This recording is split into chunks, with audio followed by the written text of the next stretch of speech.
आज Doubtnut app download करें। Doubtnut पर अपने सभी गणित, रसायन विज्ञान, भौतिक विज्ञान और जीव विज्ञान के डाउट्स का करो सफाया। बस प्रश्न की फोटो खींचो, एक ही प्रश्न को क्रॉप करो और तुरंत वीडियो सोल्यूशन पाओ। अभी डाउनलोड करें। हेलो फ्रेंड्स, यहाँ पर हमें एक प्रश्न दिया हुआ है। देखिए, प्रश्न हमारा इस प्रकार से है, सिकल सेल अनीमिया से ग्रसित व्यक्ति होता है, क्या होता है? इसके लिए हमें चार ऑप्शन दिए गए हैं। पहला ऑप्शन हमारे पास क्या है, मलेरिया के प्रति कम प्रवृत्त। दूसरा हमें दिया हुआ है मलेरिया के प्रति अधिक प्रवृत्त।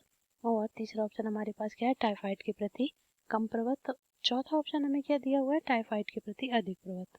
तो आइए हम देख लेते हैं कि इन चारों ऑप्शन में से हमारे प्रश्न का उत्तर कौन सा होगा। यहाँ पर हम गाइस बात कर रहे हैं सिकल सेल अनीमिया, और ये जो रोग होता है हमारा, ये किसकी वजह से हुआ? ये हम कहते हैं कि इवोल्यूशन की वजह से हुआ। किसकी वजह से हुआ? इवोल्यूशन। Sickle cell anaemia. देखिए, इसमें होता क्या है, सिकल सेल अनीमिया में ये एक ऐसा रोग है, इसमें क्या होता है, जो रक्त में हमारी पाई जाने वाली आरबीसी होती हैं, क्या है, रक्त में जो आरबीसी पाई जाती है, आरबीसी का मतलब होता है रेड ब्लड कार्पसेल्स, मतलब लाल रक्त कणिकाएं जो होती हैं, रुधिर कणिकाएं, उनका जो शेप होता है, या हम आकार की बात करें, आकार कैसा हो जाता है? आकार हो जाता है इनका सिकल सेल, मतलब गोल ना होकर, ओवल ना होकर कैसी हो जाती हैं? सिकल सेल, सिकल शेप या सिकल आकार की।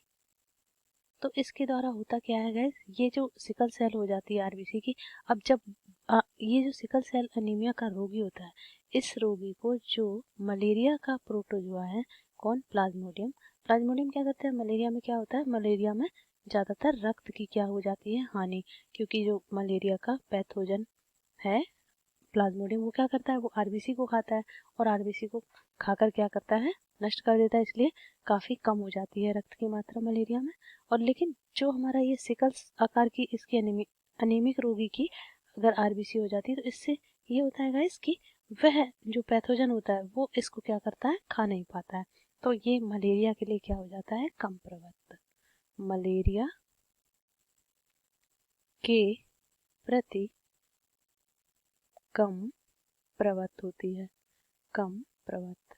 कहने का मतलब है कि इस तरह के रोगी को मलेरिया के पैथोजन से ज़्यादा हानि नहीं होती है। अब हम देख लेते हैं गाइस अपने ऑप्शंस की तरफ। तो पहला ऑप्शन हमें दिया हुआ है क्या, मलेरिया के प्रति कम प्रवृत्त, तो यही हमारे प्रश्न का क्या हो जाएगा, उत्तर। सेकंड हमें दिया हुआ है मलेरिया के प्रति अधिक प्रवृत्त, अधिक प्रवृत्त नहीं होता है, क्यों, क्योंकि ये जो इसका आकार हो जाता है, ये सिकल सेप, ये इसकी क्या करता है, रक्षा करता है, और वो मलेरिया पैथोजन इसको नहीं खाता है, वो ये सोच लेता है कि ये आरबीसी नहीं है, तो इस तरह से वो मलेरिया होने से बच जाता है। तो इसीलिए कहा जाता है कि मलेरिया के प्रति ये कैसा होता है, कम प्रवृत्त होता है।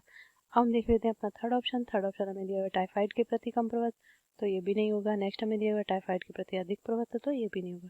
इस तरह से ऑप्शन नंबर फर्स्ट जो है वो करेक्ट हो जाएगा। आई होप ये प्रश्न आपको समझ आया होगा। Thank you. कक्षा 6 से 12वीं से लेकर नीट, IIT, JEE वो एडवांस के लेवल तक 1 करोड़ से ज्यादा छात्रों का भरोसा। आज ही डाउनलोड करें डाउटनेट ऐप या व्हाट्सएप करें अपने सारे डाउट्स 8400 400 400 पर।